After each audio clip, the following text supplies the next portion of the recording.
اللهم إني أعوذ بك من علم لا ينفع ومن قلب لا يخشع ومن نفس لا تشبع ومن دعوة لا يستجاب لها ربي هب لي حكما والحقني بالصالحين واجعل لي لسان صدق في الآخرين واجعل لي من ورثة جنة النعيم ولا تخزني يوم يبعثون۔ السلام علیکم ورحمۃ اللہ وبرکاتہ۔ سورہ بروج ہم نے سٹارٹ کرنی ہے، اور سورہ بروج جو ہے سٹارٹ نہیں کرنی، سوری، ہم اس کو کل پڑھ رہے تھے، اور اس کو پڑھتے ہوئے ہم اس آیت پہ پہنچے تھے کہ جب لوگ ایمان لاتے ہیں اور اللہ کے دین پر چلنا چاہتے ہیں تو ان کو مشکلات فیس کرنی پڑتی ہیں، اور ہم لوگ جو ایک مسلمان ملک میں رہتے ہیں اور سبحان اللہ مسلمان گھروں میں پیدا ہوتے ہیں تو ہماری مشکلات اس میں بہت ہی معمولی ہوتی ہیں، زیادہ سے زیادہ جو ہیں وہ ہمارے لیے گویا ایک طرح سے لوگوں کی طرف سے پہنچنے والی ایذائیں ہیں۔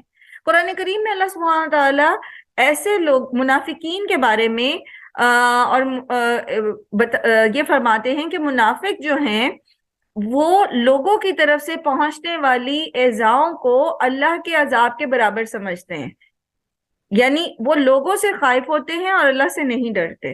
تو ہمیں تھوڑا سا اپنے آپ کو ذرا کریٹیکلی، ذرا تنقیدی لحاظ سے اس چیز پر سوچنا چاہیے کہ واقعی کیا ہم اللہ سے ڈرتے ہیں یا ہم لوگوں سے ڈرتے ہیں۔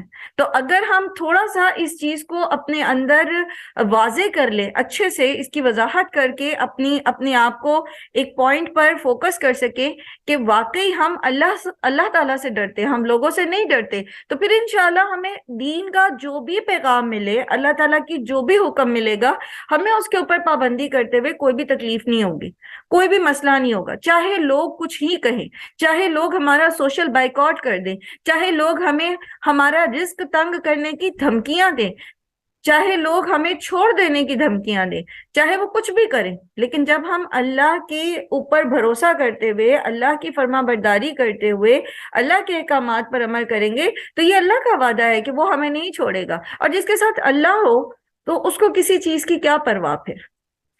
اور اللہ کون ہے؟ اللہ کون ہے؟ اللہ جو العزیز الحمید ہے وہ کون ہے؟ الذی لہ ملک السماوات والارض، اللہ وہ ہے جس کے لیے بادشاہت ہے آسمان اور زمین کی۔ اور یاد رکھیے بادشاہت جو ہے، ہم پہلے سبحان اللہ کی توفیق سے الملک پڑھ چکے ہیں اللہ سبحانہ تعالیٰ کے اسماء حسنہ میں، اور مجھے امید ہے کہ آپ سب نے وہ پوائنٹس نوٹ کیے ہوں گے اور آپ کے ذہن میں وہ ساری باتیں ہوں گی، اور اللہ سبحانہ تعالیٰ کی وہ بادشاہت جو ہے، اللہ سبحانہ تعالیٰ کی وہ جو قدرت ہے اور وہ جو نظام اللہ سبحانہ تعالیٰ اپنی بادشاہت میں جس تدبر کے ساتھ چلا رہے ہیں وہ سارا آپ کے ذہن میں ہوگا۔ تو اللہ سبحانہ تعالیٰ اصل میں بادشاہ ہیں زمین اور آسمان کے، ہر چیز اللہ کی ملکیت ہے۔ ملک کا روٹ میم لام کاف ہے، ملک کہتے ہیں بادشاہ کو، ملک کہتے ہیں بادشاہت کو، اور ملک کہتے ہیں ملکیت کو۔ اصل بادشاہ وہ ہوتا ہے جس کی ملکیت میں سب کچھ ہو، ٹھیک ہے۔ اب پچھلے لیسن سے کل کی ساری ڈسکشن سے آج کی ڈسکشن کو کنیکٹ کرتے ہوئے ہم اگر تھوڑا سا سچے ہو کے سوچے کہ ہم جن لوگوں سے ڈرتے ہیں کیا واقعی وہ مالک ہیں کسی چیز کے؟ ہم لوگوں سے اس لیے ڈرتے ہوئے اللہ کی نافرمانی کرتے ہیں کہ ہماری عزت معاشرے میں کم ہو جائے گی، لوگ ہمیں ڈسگریس کریں گے، لوگ ہماری توہین کریں گے، جبکہ ہم اصل میں عزت اور ذلت کس کے ہاتھ میں ہے؟ اللہ کے ہاتھ میں، ٹھیک ہے۔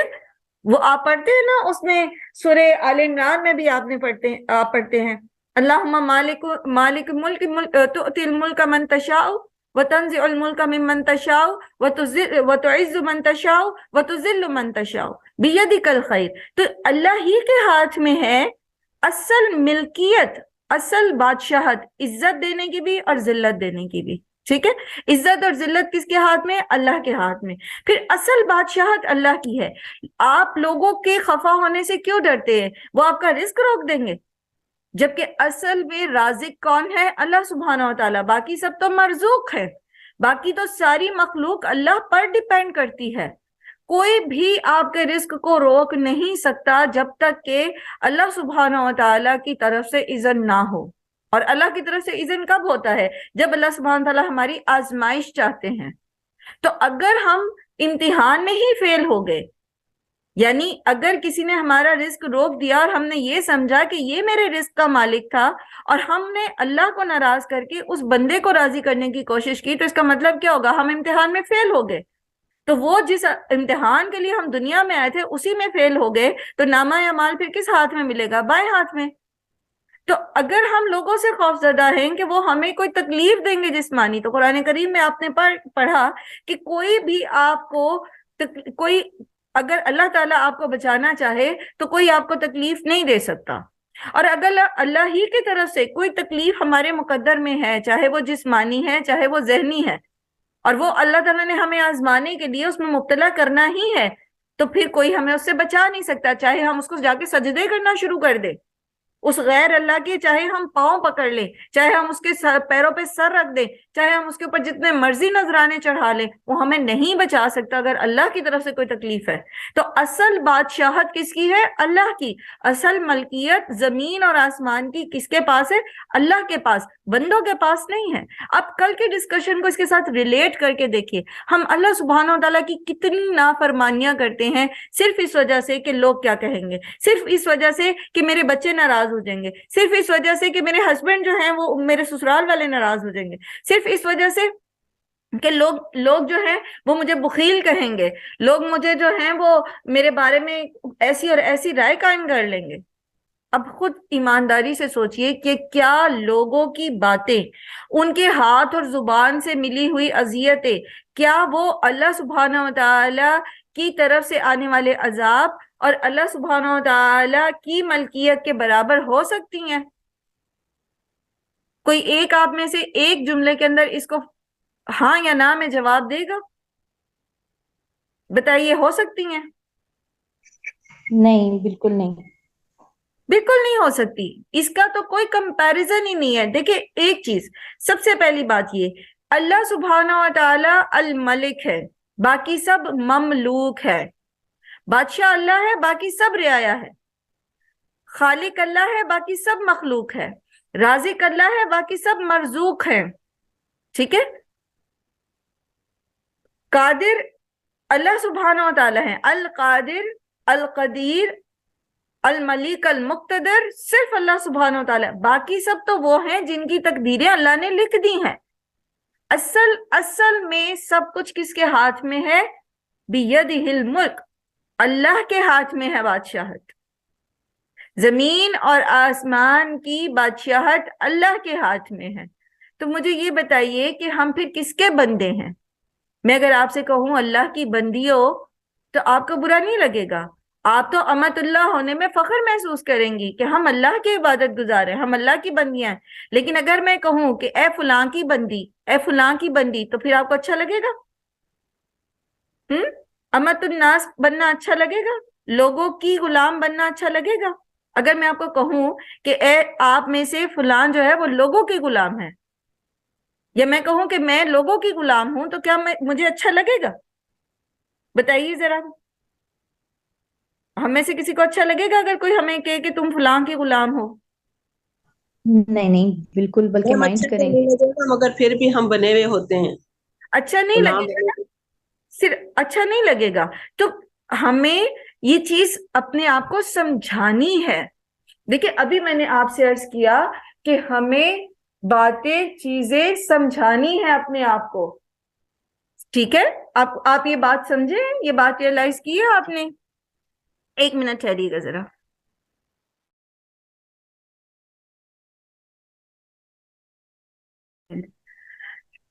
ٹھیک ہے؟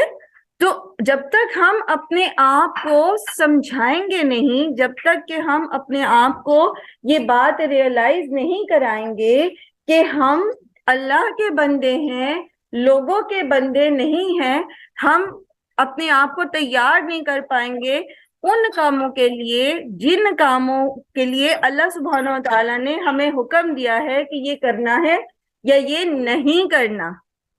ٹھیک ہے؟ تو اب آپ کو فرق سمجھ آ گیا کہ کیا کرنا ہے اور کیا نہیں کرنا. ٹھیک، ایک منٹ ذرا آپ لوگ ٹھہریے گا.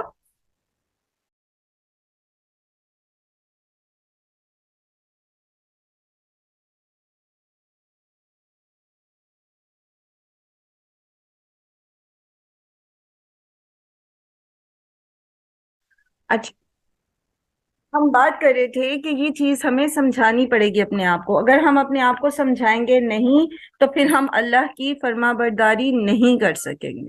یہ جو ہم کل سے اور قرآن کریم جب سے ہم نے شروع کیا ہے نا، اور ہم ایک ہی بات سیکھ رہے ہیں کہ اللہ کی فرما برداری کرنی ہے، اللہ سبحانہ و تعالیٰ کو راضی کرنا ہے، اللہ کے بتائے ہوئے راستے پر چلنا ہے، اور وہ راستہ یہ باتیں ہیں، اس میں یہ کام ہے. اور اللہ کو راضی کرنے میں اور جہنم سے بچنے میں ہمیں اس کام سے رکنا ہے، لیکن ہم اپنے آپ کو روک نہیں پا رہے.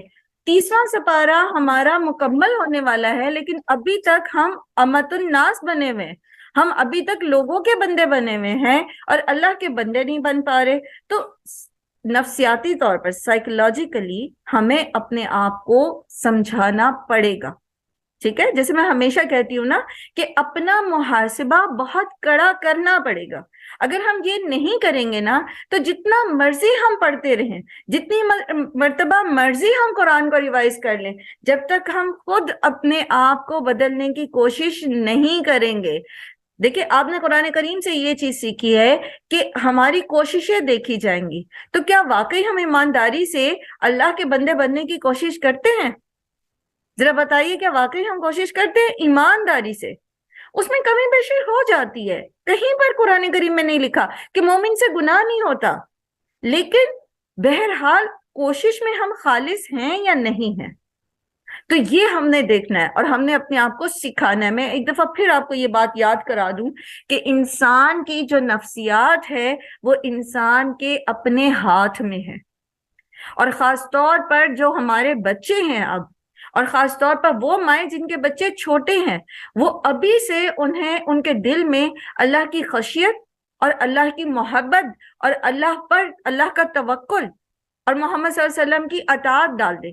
یہ 4 چیزیں آپ ڈال دیں بچوں کے اندر، وہ بچے اللہ کے بندے بنیں گے اور باقی سارا کچھ ان کے لیے آسان ہو جائے گا.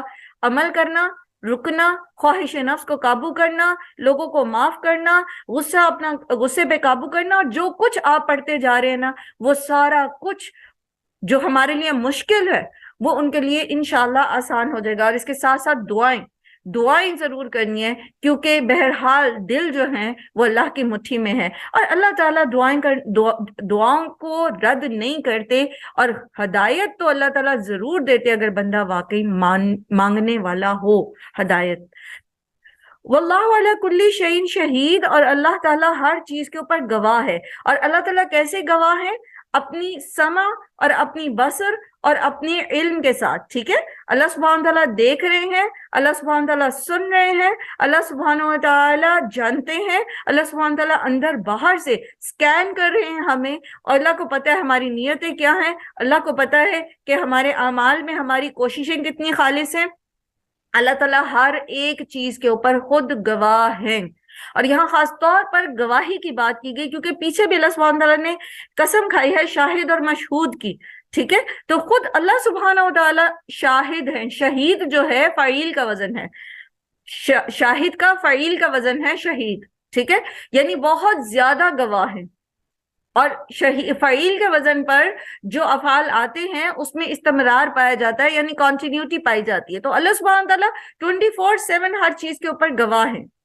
تو وہ رب جو گواہ ہے اس بات پر کہ ہم اس کی فرما برداری کرنے کے لیے، اس کے ساتھ اس کے لیے اپنی نیتوں کو خالص کرنے کے لیے بندوں کو ناراض کر رہے ہیں، اس کی رضا کی خاطر ہم اپنے نفس کو دبا رہے ہیں، اس کو راضی کرنے کی خاطر ہم دن رات ایک ہی ہمارا غم و ہم ہے کہ ہمارا رب ہم سے راضی ہو جائے. تو پھر وہ آپ کو کیسے ڈسون کرے گا؟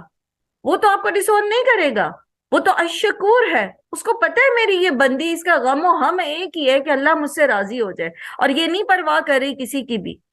تو پھر وہ کیوں آپ کو بندوں کے ہاتھ میں دے گا؟ وہ اپنے محبوب کو، اپنے پیاروں کو، اپنے اولیاء کو، ٹھیک ہے، پیچھے بھی آپ نے پڑھا تھا نا کہ الا اولیاء اللہ لا خوف علیہم ولا هم یحزنون، کہ اولیاء اللہ جو ہوتے ہیں، اللہ کے جو دوست ہوتے ہیں، انہیں کسی قسم کا خوف اور غم نہیں ہوتا. اسی لیے نہیں ہوتا کیونکہ وہ اللہ پر بھروسہ کرتے. اگر دنیا میں کوئی تکلیف ان کے اوپر آتی بھی ہے، کوئی پریشانی آتی بھی ہے، تو وہ اس کی رضا میں راضی رہتے ہوئے صبر کرتے. اور پھر اصل میں جو چیز سیکھنے کی ہے وہ تو یہ ہے کہ اس دنیا کا تو کوئی غم، کوئی خوشی، کوئی حیثیت رکھتا ہی نہیں ہے. اصل میں تو آخرت ہے. پیچھے آپ نے پڑھا تھا نا کونوا ربانیین میں بھی ہم نے بہت تفصیل سے اس کو پڑھا تھا. اس سوچ کو ڈیولپ کرنا ہے ہم نے کہ اصل میں تو آخرت ہی سب کچھ ہے. تو یہ کوشش کرتی ہیں کہ آخرت میں بڑا گھر بنائیں. ان الذین فتنوا المؤمنین والمؤمنات ثم لم یتوبوا فلہم عذاب جہنم ولہم عذاب الحریق. بے شک وہ لوگ جنہوں نے آزمائش میں ڈالا مومن مردوں کو اور مومن عورتوں کو. یہ اصحاب الاخدود کی بات بھی ہو رہی ہے اور جنرلی بھی جو لوگ مومنوں کو تکلیف پہنچاتے ہیں، ٹھیک ہے. ثم لم یتوبوا، پھر انہوں نے توبہ نہیں کی. سبحان اللہ، آپ کا واسطہ اس رب سے ہے، آپ کا تعلق اس رب سے ہے، آپ اس رب کے بندے ہیں جو اتنا رحیم ہے، اتنا غفور ہے، وہ اتنا تواب ہے، اتنا زیادہ الودود ہے، وہ محسن ہے. وہ آپ کے لیے، وہ اللہ تعالیٰ فرما رہے ہیں، ذرا اس آیت پہ غور کیجئے کہ وہ لوگ جنہوں نے مومنین اور مومنات کو، یعنی اولیاء اللہ کو، اللہ کے دوستوں کو آگ میں پھینکا تھا، اللہ کے دوستوں کے ساتھ دشمنی کی تھی، اگر وہ توبہ نہیں کرتے تو ان کے لیے جہنم کا عذاب اور جلنے کا عذاب ہے. آپ مجھے یہ دیکھیے، بتائیے کہ یہاں پر کیا آپ کو ایک بات سمجھ نہیں آ رہی کہ اتنے بڑے گناہ کے بعد بھی کہ اللہ تعالیٰ اپنے دوستوں کو تکلیف پہنچانے والوں کے لیے کیا کہہ رہے کہ اگر وہ توبہ کر لیں. اس کو دوسری طرف بھی آپ دیکھ سکتے ہیں نا کہ اگر وہ لوگ جو مومن مردوں اور عورتوں کو آزمائش میں ڈالتے ہیں وہ توبہ کر لیں گے، ٹھیک ہے، تو پھر کیا ہوگا؟ پھر ان کے لیے عذاب جہنم اور عذاب حریق نہیں ہوگا، اللہ تعالیٰ ان کو معاف کر دیں گے. اتنی محبت کرتے ہیں اللہ تعالیٰ ہم سے، اتنی محبت کرتے ہیں کہ اللہ تعالیٰ چاہتے ہیں کہ ہم میں سے کوئی بھی جہنم میں نہ جائے. حتیٰ کہ اگر کبائر کا ارتکاب بھی ہم کر بیٹھے ہیں، اللہ کے ساتھ ہی دشمنی کر بیٹھے ہیں، تب بھی اگر ہم سچے دل سے اللہ کی طرف پلٹ آتے ہیں، اللہ سبحانہ و تعالیٰ سے رجوع کر لیتے ہیں، دوبارہ اس گناہ کا اعادہ نہ کرنے کا پکا عہد کر لیتے ہیں، اللہ تعالیٰ معاف کر دیں گے. سبحان اللہ، سبحان اللہ. کوئی ہو سکتا ہے ایسا؟ کوئی ہستی ایسی ہو سکتی ہے جو اپنے پیاروں کے قتل کرنے، اپنے پیاروں کو تکلیف دینے والے کو کہے کہ تم ایک دفعہ واپس پلٹو، تمہارے لیے جنت ہے، تم توبہ کر لو سچے دل سے، تمہیں معاف کر دیا جائے گا؟ کوئی ہو سکتا ہے ایسا؟ یہ وہی کر سکتا ہے جس کے ہاتھ میں زمین و آسمان کی بادشاہت ہے. سبحان اللہ. اللہ سبحانہ و تعالی اس قدر رحیم ہے اپنے بندوں پر، اس قدر وہ ان کو بخشنے کی چاہت رکھتے ہیں. اور آپ دیکھیں کہ اللہ تعالیٰ نے گویا ہر کام میں، ہر نیکی میں ہمیں اس طرح موٹیویٹ کیا کہ کوئی بات نہیں، تم سے کمی کوتاہی ہو گئی، کوئی بات نہیں، تم سے کچھ غلط ہو گیا، کوئی بات نہیں، تم یہ کر لو، تمہارا گناہ معاف ہے. جیسے 5 وقت کی نماز ہے، ٹھیک ہے، اس میں رکوع و سجود ہے، پھر اسی طرح وضو کا کرنا ہے، پھر صبح شام 100 دفعہ سبحان اللہ و بحمدہ ہی پڑھنا ہے، پھر استغفار پڑھنا ہے، پھر اسی طرح کوئی بھی نیکی، ان الحسنات یذہبن السیئات، تمام نیکیاں جو ہیں، نیکی، ہر نیکی ہماری نامہ اعمال میں سے کوئی نہ کوئی برائی جو ہے اس کو مٹا رہی ہوتی ہے. لیکن صد افسوس ہے ہم پر، صد افسوس ہے ہم پر کہ ہم رحمتوں کے ان کھلے دروازوں میں بھی داخل ہونے کی ہمیں توفیق نہیں ہوتی، اور ہم ڈٹے رہتے ہیں اپنی غلطیوں پر، اپنی کوتاہیوں پر، اپنی نفسانی خواہشوں پر. یاد رکھیے اللہ تعالیٰ بہت غفور الرحیم ہے، بہت غفور الرحیم ہے، لیکن کس کے لیے؟ جو اللہ کے ساتھ شرک نہیں کرتا، اللہ کے ساتھ کسی لیول پر شرک نہیں کرتا، نہ الوہیت میں، نہ ربوبیت میں، نہ اسماء و صفات میں۔ پھر یہ کہ وہ توبہ کرتا ہے، اللہ کی طرف پلٹ آتا ہے، اللہ سبحانہ و تعالی پر شعوری ایمان رکھتے ہوئے اپنی گناہوں سے پر ندامت کے ساتھ اللہ کو راضی کرنے کی کوشش کرتا ہے۔ اللہ بہت غفور الرحیم ہے، لیکن ایک سٹیپ تو بندے کو اٹھانا ہوتا ہے نا۔ سب سے پہلا قدم یاد رکھیے اس معاملے میں، ہدایت کے معاملے میں، بخشش کے معاملے میں، ایمان کے معاملے میں، پہلا قدم انسان کو اٹھانا پڑتا ہے۔ اس میں اللہ تعالیٰ کو زبردستی سیدھے رستے پہ نہیں چلاتے، ہاں وہ ان کی رحمت ہے کہ وہ ہمیں بلنکس دیتے ہیں، وہ ہمیں بار بار کہیں نہ کہیں ہلاتے ہیں، کبھی کسی تکلیف میں ڈال کے، کبھی کوئی خوشی دے کے، کبھی کسی پریشانی میں مبتلا کر کے، کبھی کسی بیماری میں مبتلا کر کے وہ ہمیں ہلاتے ہیں کہ پلٹ آؤ اپنے رب کی طرف، اصل مالک کی طرف، اصل ملیک المقتدر کی طرف پلٹ آؤ۔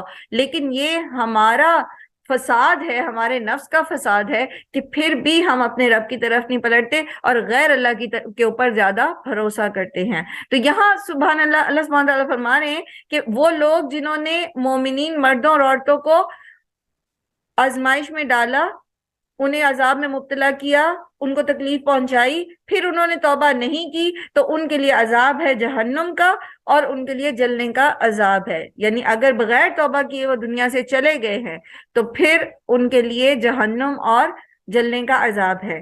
ان الذین آمنوا وعملوا الصالحات لهم جنات تجری من تحتها الانہار ذلک الفوز الکبیر، اور بے شک وہ لوگ جو ایمان لائے اور انہوں نے نیک اعمال کیے، ان کے لیے باغات ہیں بہتی ہوئی جن کے نیچے بہتی ہیں نہریں، ذالک الفوز الکبیر، یہ ہے اصل میں بڑی کامیابی۔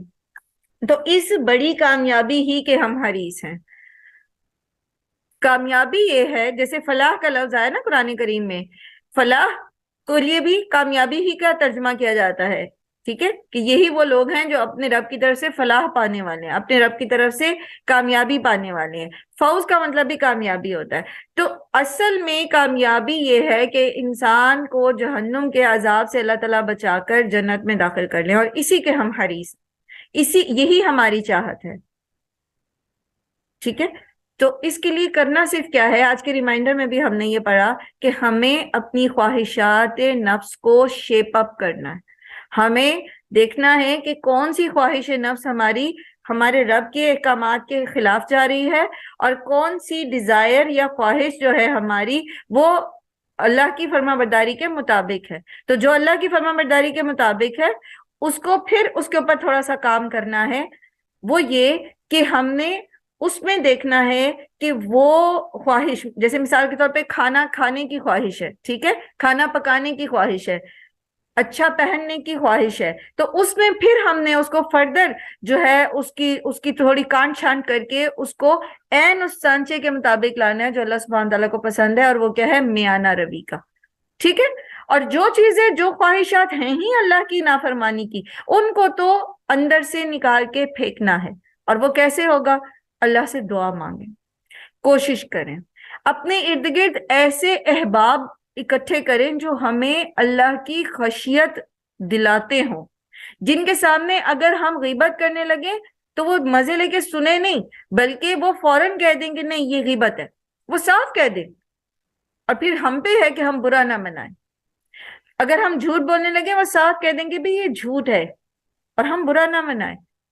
ایسے احباب، ایسے لوگوں کے ساتھ تعلق، اور پھر قرآن پڑھنا، سمجھنا، سیکھنا، صالحین کی صحبت اور دعائیں، یہ تین چیزیں ہمیں اس سانچے میں ڈال دیں گی جو کہ جنت میں جانے والے انسان کا ہے۔ اِنَّ بَطْشَ رَبِّكَ لَشَدِيدٌ، اور بے شک پکڑ آپ کے رب کی البتہ بہت شدید ہے۔ اِنَّهُ هُوَ يُبْدِئُ وَيُعِيدُ، بے شک وہی پہلی بار پیدا کرتا ہے اور وہی لوٹائے گا۔ یعنی ہم گناہ کر کے، ظلم کر کے بے خوف نہ ہو جائیں، اللہ کی پکڑ بہت سخت ہے، اور جس نے پہلی دفعہ پیدا کیا نا وہ ہمیں دوبارہ پیدا کر کے بدلہ دے گا۔ ضروری نہیں ہوتا کہ دنیا میں ہمیں نظر آئے کہ ظالم کی پکڑ ہو گئی. جیسے پہلے بھی ہم نے قرآن کریم سے بارہا یہ چیز سیکھی ہے کہ یہ ضروری نہیں ہے کہ جو ظالم ہے اس کو دنیا میں ہی سزا مل جائے، کیونکہ یہ دنیا جو ہے یہ بدلے کی جگہ نہیں ہے. یوم الدین جو ہے، بدلے کا دن جو ہے، وہ آخرت کا دن ہے.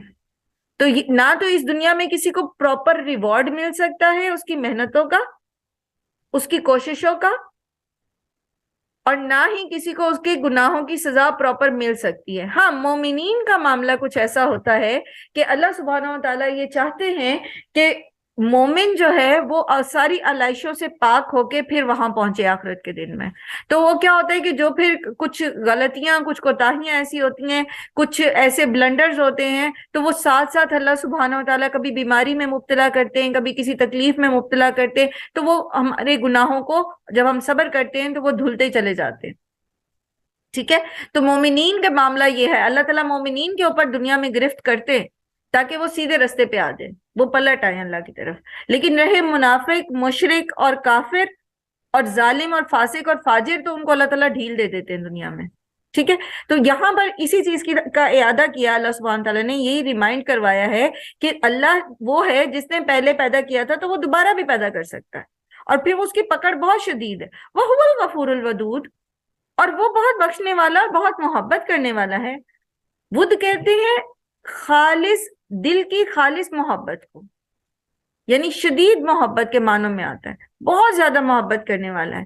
تو اب یہ ہم پر ہے نا کہ ہم اس کی پکڑ سے ڈریں اور اس کی محبت سے عفو و درگزر کی امید رکھیں، یعنی میانہ روی اختیار کریں.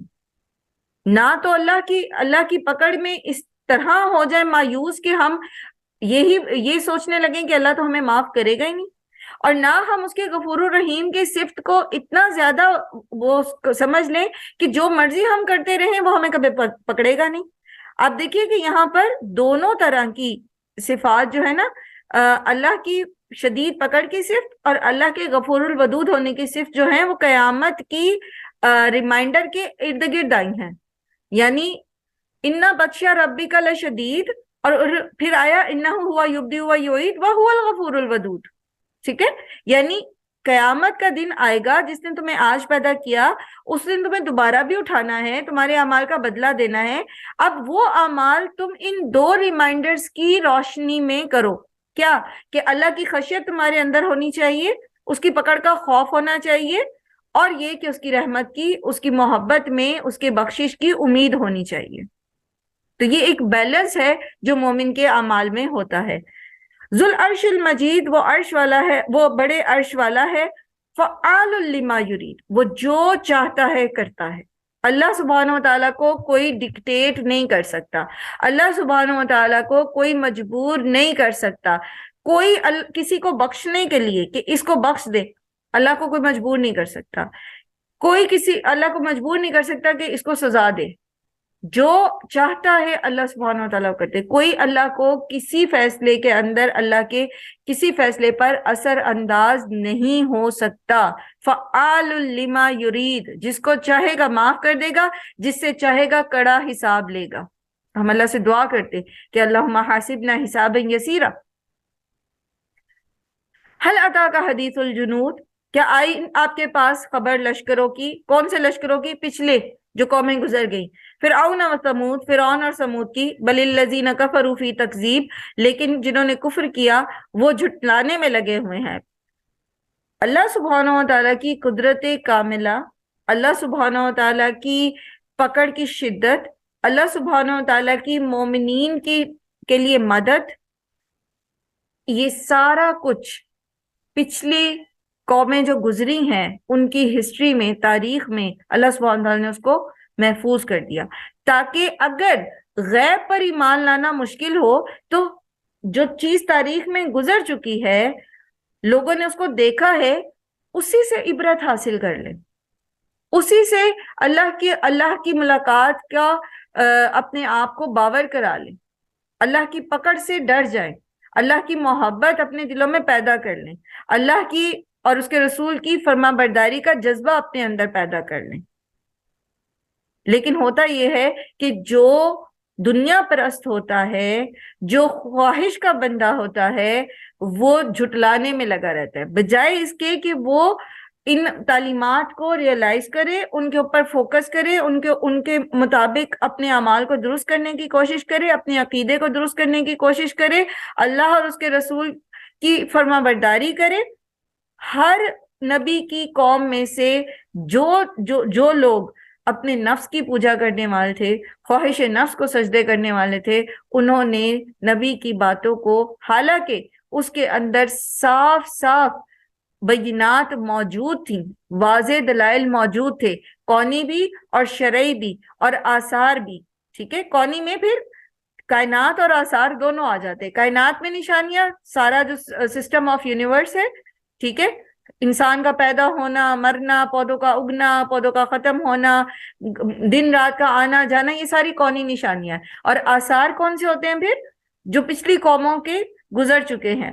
پھر شرعی دلائل، شرعی دلائل کیا ہوتے ہیں؟ جو نبی لے کر آتے ہیں، پچھلی کتابیں، صحیفے جو پہلے گزر چکے، کیونکہ تمام صحائف، تمام کتابیں ہر آنے والی کتاب کی ہر آنے والی کتاب جو ہے وہ پچھلی کتابوں کی تصدیق کرتی ہے، کیونکہ بیسک تو تعلیمات وہی ہیں۔ لیکن جو کفر کرتا ہے وہ اپنا سارا زور جو ہے وہ اس کو جھٹلانے پہ لگائے، بجائے اس کے کہ وہ ان حکمتوں کو سمجھنے والا بنے۔ واللہ من ورائہم محیط، اور اللہ ان کے پیچھے سے انہیں گھیرنے والا ہے۔ بل ہوا قرآن مجید، بلکہ وہ تو قرآن ہے بڑی شان والا۔ یہ جھٹلاتے ہیں تو جھٹلاتے رہیں، یہ نہیں مانتے تو بے شک نہ مانیں، یہ تو قرآن ہے اور اس کی شان بہت اعلیٰ ہے۔ اس کی شان یہ ہے کہ یہ لوح محفوظ میں ہے، اور لوح محفوظ جو ہے وہ مرفوعات مطہرہ ہے، بلند کتاب ہے، پاکیزہ کتاب ہے۔ اور قرآن کس کے ہاتھوں میں ہے؟ بِأَيْدِي سَفَرَةٍ کرام بررہ، جو فرشتے جن کے ہاتھوں میں یہ قرآن ہے، ان کی بھی اللہ سبحانہ و تعالیٰ نے جو صفت بیان کی، ان کی پاکیزگی کی اور ان کی قدر و منزلت کی، ان کے اکرام کی۔ تو قرآن کریم تو ایک ایسی کتاب ہے کہ اس کی شان بہت بلند ہے۔ جو اس کو نہیں مانتے، جو اس کو جھٹلاتے ہیں، وہ اصل میں لا علم ہے، جاہل ہے۔ انہوں نے اپنی کفر، اپنے شرک، اپنے تعصب کی وجہ سے قرآن پر غور و فکر کیا ہی نہیں، ورنہ اس کی شان اور اس کی قدر و منزلت کا ان کو اندازہ ہو جاتا۔ اور اس کی شان کیسی ہے کہ اللہ سبحانہ تعالیٰ نے فرمایا کہ اگر اس کو پہاڑ پر نازل کیا جاتا تو وہ بھی اس خشیت سے دب جاتا۔ ایک انسان ہے کہ اس کو اللہ کا خوف ہی نہیں آتا، وہ پڑھتا بھی ہے قرآن۔ بینگ اے مسلم، ہم میں سے کتنے لوگ ہیں جو بڑے فخر سے اس چیز کو بتاتے رہے، باقاعدہ مقابلہ بازی کرتے رہے کہ ہم نے رمضان میں اتنے قرآن پڑھ لیے، اور ہم تو صبح شام قرآن پڑھتے ہیں، اور ہمارے گھر تو بہت قرآن پڑھا جاتا ہے۔ حالانکہ ایک اس چیز کا اظہار ہی جو ہے وہ انتہائی ناپسندیدہ ہے کہ ہم دوسروں پر اپنی عبادت کا روب ڈالنے کی کوشش کریں گے، تکبر میں آ جاتا ہے اور ریاکاری میں آ جاتا ہے، یہ شرک اصغر ہے۔ لیکن پورا قرآن بار بار پڑھنے کے باوجود بھی ہمیں اتنی سی بات سمجھ نہیں آتی، تو پھر کہاں ہم نے اپنے کردار کو قرآن میں ڈھالنا ہے؟ تو قرآن کریم کا حق ہم تبھی ادا کر سکتے ہیں جب ہم اس کو سمجھ کر، غور و فکر کر کے، اس کا جو مقصد ہے، جس مقصد کے لیے قرآن اتارا گیا، یاد رکھیے قرآن کریم زندہ لوگوں کی ہدایت کے لیے اتارا گیا ہے، اور ہمارے ہاں اس کو صرف مردوں کی بخشش کے لیے پڑھا جاتا ہے۔ یہ اس کا مقصد نہیں ہے۔ قرآن تربیت کرنے کے لیے اتارا گیا ہے، ٹھیک ہے۔ حالانکہ یہ بات درست ہے کہ اس کے ایک ایک حرف کے پڑھنے پر نیکی ہے، لیکن وہ نیکیاں کیوں ہیں؟ کیونکہ جب انسان اس کے ایک ایک حرف کو پڑھے گا اور پھر بار بار پڑھے گا، کیوں شوق دلایا گیا ہے قرآن کو بار بار پڑھنے کا کہ اس کے ایک ایک حرف پڑھنے پر 10 نیکیاں ہیں، تاکہ انسان اس کو بار بار پڑھے۔ بار بار پڑھے کیوں؟ تاکہ اس کو سمجھ آئے، تاکہ وہ اس کے مطابق اپنی زندگی کو ڈھالے۔ لیکن یہ پہلو ہم نے نہ سوچا، نہ سیکھا، نہ سکھایا۔ اللہ ہم پر رحم کرے۔ اللہ ہم پہ رحم کرے۔ اللہ کے رسول صلی اللہ علیہ وسلم نے فرمایا یہ قرآن قیامت کے دن یا تو تمہارے حق میں گواہی دے گا یا تمہارے خلاف حجت بنے گا۔ ہم اللہ سے دعا کرتے ہیں اللہ سبحانہ تعالیٰ اس قرآن کو ہمارے حق میں گواہی دینے والا بنائے، ہمارے خلاف حجت نہ بنائے۔ اللہ سبحانہ تعالیٰ ہمیں توفیق دے کہ ہم جو کچھ سمجھ رہے ہیں، سیکھ رہے ہیں قرآن کے ذریعے، جو ہدایت اللہ نے ہمارے لیے نازل کی ہے، ہم اس کے اوپر اسی طرح سے عمل کر سکیں۔ کبھی آپ نے قرآن کو محسوس کیا ہے؟ قرآن ہے کیا؟ آپ کو پتہ ہے؟ ہم سب جانتے ہیں، ہم کہتے بھی ہیں، لیکن ہم محسوس نہیں کرتے۔ قرآن اللہ کے کلمات ہیں، یہ اللہ کی باتیں ہیں۔ یہ کسی انسان نے اللہ کی باتوں کو ریپرزینٹ نہیں کیا، یہ الفاظ کسی انسان کے نہیں ہیں۔ یہ جو لکھا ہوا نا بل ہوا قرآن مجید، یہ اللہ تعالیٰ کہہ رہے ہیں۔ آپ تصور کر سکتے ہیں وہ مالک الملک، وہ زمین اور آسمان کی بادشاہت والا، ابھی آپ نے پڑھا نا لہو ملک السماوات والارض، وہ خالق، وہ رازق، وہ الحی القیوم، وہ جو ہمیشہ سے ہے، وہ جو ہمیشہ رہے گا، وہ جس کے قبضے قدرت میں ہر چیز ہے، وہ جس نے مجھے پیشانی کے بالوں سے تھام رکھا ہے، وہ جو میری تقدیر کا مالک ہے، وہ مجھ سے باتیں کر رہا ہے۔ کبھی کوئی بڑی شخصیت آپ کو فون کر دے، سو کالڈ بڑی شخصیت جن کو ہم بڑی شخصیات کہتے ہیں، تو کیا ہماری حالت ہو؟ آپ کو ملک کا وزیر اعظم یا صدر یا امریکہ کا پریزیڈنٹ کال کر لے، کیا حالت ہوگی آپ کی؟ سب بھول جائیں گے، ہاتھ پاؤں پھول جائیں گے۔ چلیں تو بہت دور کی بات ہے، کوئی سیلیبریٹی، کوئی آئیڈل جن کو ہم دیکھتے ہیں، جن کو ٹی وی پہ، اور ان کے فین ہوتے ہیں ہم، کوئی موٹیویشنل اسپیکر جس کے ہم فین ہیں، وہ ہمیں کال کر لے، ہم سے کوئی بات کرے، کیا حالت ہوگی ہماری؟ اور دوسری طرف یہ قرآن کے ذریعے اللہ سبحانہ و تعالی، سبحان اللہ، سبحان ذی الملکوت والجبروت، جو جبروت اور ملکوت کا مالک ہے، کبریائی کا مالک ہے، ساری کی ساری عزت کا مالک ہے، ساری کی ساری عظمت کا مالک ہے، وہ ہم سے بات کر رہا ہے، وہ ہمیں بتا رہا ہے دیکھو یہ کرو، اس طرح کرو، یہ نہ کرو، یہ تمہارے لیے درست ہے، یہ تمہارے حق میں برا ہے، دیکھو یہ جنت ہے، جنت میں میں نے تمہارے لیے یہ کچھ بنا رکھا ہے، دیکھو یہ جہنم ہے، یہ بڑی خوفناک جگہ ہے، اس میں ایسے اور ایسے عذاب ہیں۔ اور ہم نہ ہمارے اوپر کوئی خشیت طاری ہوتی ہے، نہ ہمارے ہاتھ پاؤں پھولتے ہیں، نہ کوئی گریا آتا ہے ہمارے اندر، نہ ہماری آنکھوں سے آنسو بہتے ہیں، اس لیے کیونکہ ہم اس کو محسوس نہیں کرتے، ہم قرآن کو ویلیو نہیں کرتے، ہم اس کو سمجھتے ہی نہیں ہیں۔ اللہ ہم پر رحم کرے، اللہ ہمیں معاف کر دے۔ ہم ایک مسلمان ہونے کے باوجود قرآن کو ویلیو نہیں کرتے، اس کو وہ حیثیت نہیں دیتے جو اس کی ہے، تو پھر اصلاح کیسے ہوگی؟ پھر معاشرے کیسے بدلیں گے؟ پھر مملکتیں کیسے بدلیں گی؟ پھر دنیا میں اقتدار کیسے ملے گا؟ پھر آخرت میں کامیابی کیسے ملے گی؟ جب اصل نسخہ کیمیا کو ہم ویلیو ہی نہیں دے رہے۔ میں نے ایک دفعہ پہلے بھی آپ سے عرض کیا تھا نا، میں نے آپ سے پوچھا تھا بلکہ یہ نسخہ کیمیا کیا ہوتا ہے؟ اقبال نے کہا نا قرآن کو نسخہ کیمیا، کیا ہوتا ہے نسخہ کیمیا؟ الکیمسٹ کسے کہتے ہیں؟ الکیمسٹ کہتے ہیں اس شخص کو جو خام دھات سے سونا بنانے کی کوشش کرتا ہے، کسی بھی دھات کو سونے میں کنورٹ کرنے کی کوشش کرتا ہے۔ ابھی تک کوئی کامیاب نہیں ہوا، کوشش بہت لوگوں نے کی ہے، لیکن ایسے شخص کو الکیمسٹ کہتے ہیں، کیمیا دان جو خام دھات کو سونے میں بدل دے۔ ٹھیک ہے، تو نسخہ کیمیا وہ نسخہ ہے جو خام مال کو سونے میں بدلتا ہے۔ ہم خام ہیں نا، ہم ردی ہیں، یہ ہمیں سونے میں بدل سکتا ہے۔ اگر ہم اس کی عظمت کو اور بڑائی کو پہچان لیں، صرف اس کو چوم کے آنکھوں سے لگا کے اوپر کر کے نہ رکھ دیں، صرف اسے رٹو طوطے کی طرح پڑھ نہ لیں، کیونکہ صرف پڑھتے رہنے سے یہ فائدہ نہیں دے گا جب تک کہ اس پر عمل نہیں کریں گے.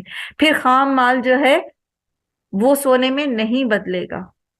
آپ لوہے کو سونے میں بدلنے کا فرض کریں آپ کے پاس فارمولا آ جاتا ہے، اب اس فارمولے کو لیں اور سونے کو لوہے کو لیں اور اس فارمولے کو پڑھیں اور اس کو آنکھوں سے لگائیں اور اس کو چومیں اور اس کو سنبھال کے رکھ دیں. چلے اور کریں، ایک کام اور کریں، اس کو لوہے کے اوپر باندھ دیں کالے دھاگے کے ساتھ.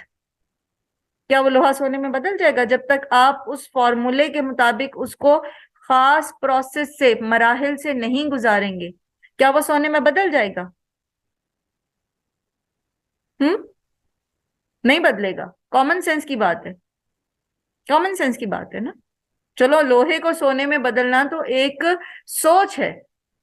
آپ دودھ لیں، چائے کی پتی لیں، پانی لیں اور اس کو سلیب کے اوپر اپنے کچن کے اس کے اوپر رکھ دیں، اور پھر کیا کریں گے؟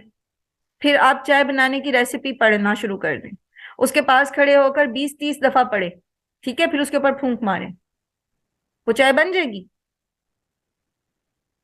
بن جائے گی؟ یا اس ریسیپی پہ عمل کریں گے، چولہا جلائیں گے، اس خاص کوانٹٹی کو اس میں ڈالیں گے اور پکائیں گے تو پھر چائے بنے گی؟ اچھا یہ معاملات تو ہم کہیں گے جی کیسی مثالیں دے رہی ہیں بے وقوف، یہ تو ہو ہی نہیں سکتا. تو یہ تو بات میں بڑی اچھی سمجھ آتی ہے، لیکن یہ سمجھ نہیں آتی کہ ہم قرآن کے ساتھ یہی تو سلوک کر رہے ہیں. کبھی اس کو دھاگے، کالے دھاگے میں وہ تعویذ بنا کے لپیٹ کے گلے میں ڈال لیں گے کہ شاید ہمارے مسئلے حل ہو جائیں. کبھی اس کی کسی چیز کو اس کو لے کر خوب بس پڑھتے ہی رہیں گے. حتیٰ کہ ہمارا معاملہ یہ ہے، اللہ ہم پر رحم کرے، آیت کریمہ ہم پڑھتے ہیں ہمارے معاشرے میں 1.25 دفعہ. سنا ہے کسی نے؟ سنا ہے کبھی 1.25 دفعہ آیت کریمہ پڑھنا؟ ہاں جی بالکل. ہے نا؟ اچھا اب آیت کریمہ ہے کیا چیز؟ کیا چیز ہے آپ کو پتا ہے آیت کریمہ کیا ہے؟ حضرت یونس کے استغفار کے کلمات ہیں. حضرت یونس نے استغفار کی تھی ان کلمات کے ذریعے، اللہ کی تسبیح بیان کی تھی، لا الہ الا انت سبحانک انی کنت من الظالمین. اپنے گناہ کو ایڈمٹ کیا تھا، اللہ کی بڑائی کو تسلیم کیا تھا. اب ہمارے ہاں یہ رواج ہو گیا کہ جی اس کو 1.25 دفعہ پڑھیں گے تو ہمارا یہ مسئلہ حل ہو جائے گا. اللہ کے بندو، اللہ نے جس شخص کو مسئلے میں ڈالا، اصل میں تو اس کو استغفار کرنی تھی، اصل میں تو اس کو اللہ کی بڑائی بیان کرنی تھی، اصل میں تو اس کو ریئلائز کرنا تھا کہ اس نے زندگی میں کہاں کہاں بلنڈر کیے جو یہ مسئلے میں پڑا. اصل میں تو اس بندے کا اللہ سے معاملہ تھا. ہم نے 10-20-25 لوگوں کو اکٹھا کر لیا اور ان کو یہ پڑھنے پہ لگا دیا، اور خود جس بندے کے معاملات ہیں وہ سارا دن کھانا پکانے اور لوگوں کو سرو کرنے اور تیار ہونے میں لگا دیا. اب مجھے یہ بتائیں کہ یہ کیا ہے؟ قرآن کے ساتھ تو ہمارا معاملہ یہ ہے، قرآن کے ساتھ تو ہمارا رویہ یہ ہے. ویسے تو ہمیں پتہ ہے کہ آپ ساری بیکنگ کی چیزیں اکٹھی کر کے بیٹھ جائیں گے اور اس کے اوپر ریسیپی پڑھتے رہیں گے، کبھی بھی کیک نہیں بنے گا. ہم سب کو پتہ ہے، چھوٹے سے چھوٹے بچے کو بھی پتہ ہے، وہ بھی کہے گا اماں اس کو کریں گی پروسیس تو یہ کیک بنے گا، ایسے نہیں بنے گا، سب کو پتہ ہے.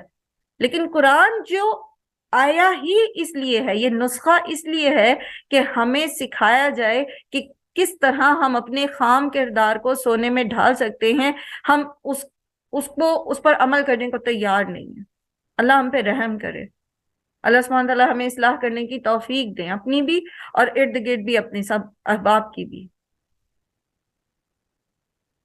تو یہ شوق اپنے اندر ہم نے پیدا کرنا ہے کہ ہم قرآن کو سمجھ سکیں، سیکھ سکیں، اس پر عمل کر سکیں، ہمیشہ عمل کرتے رہیں اور دوسروں تک اس کا پیغام اسی طرح پہنچائیں جس طرح اللہ کے رسول صلی اللہ علیہ وآلہ وسلم نے پہنچایا تھا. اسی تڑپ، اسی رغبت کے ساتھ، انہی معنوں میں جس میں اللہ کے رسول صلی اللہ علیہ وسلم نے پہنچایا تھا. اللہ تعالیٰ ہمیں توفیق دے. اللہ سے بہت دعائیں کرنی چاہیے، بہت دعائیں کرنی چاہیے. اللہ تعالیٰ سے دعا کرنی چاہیے کہ اللہ تعالیٰ ہماری زندگی کا وہ بڑا مقصد ہمارے سامنے کر دے. اللہ تعالیٰ آپ ہمیں توفیق دیں گے ہم اس راہ پر چل سکیں. اللہ تعالیٰ آپ ہمیں نیک اور صالح لوگوں کی صحبت عطا فرمائیں، ان کا ساتھ عطا فرمائیں کہ جو اس راستے پر ہمارے مددگار ہوں. اللہ تعالیٰ ہماری نسلوں میں ایسے نیک اور صالح لوگوں کو پیدا کر دے جو نہ صرف خود بلکہ دوسروں کو بھی آپ کے اس راستے پر لے کر چلنے والے ہوں. اللہ تعالیٰ ہماری اولاد کے لیے ایسے ازواج کا انتخاب کر دیں جو دنیا اور آخرت میں ان کے ساتھی ہوں اور آپ کی رضا کے طلبگار ہوں. اپنی دعاؤں میں اخلاص پیدا کرنے کی ضرورت ہے، اور یہ تبھی ہوگا جب ہمارا قرآن کے ساتھ اس طرح کا تعلق ہوگا کہ ہم اس کو سمجھ کے پڑھنے والے ہوں. وآخر الدعوانا الحمد للہ رب العالمین. سبحانک اللہم و بحمدک، نشہد ان لا الہ الا انت، نستغفرک و نتوب الیک. السلام علیکم و رحمۃ اللہ وبرکاتہ.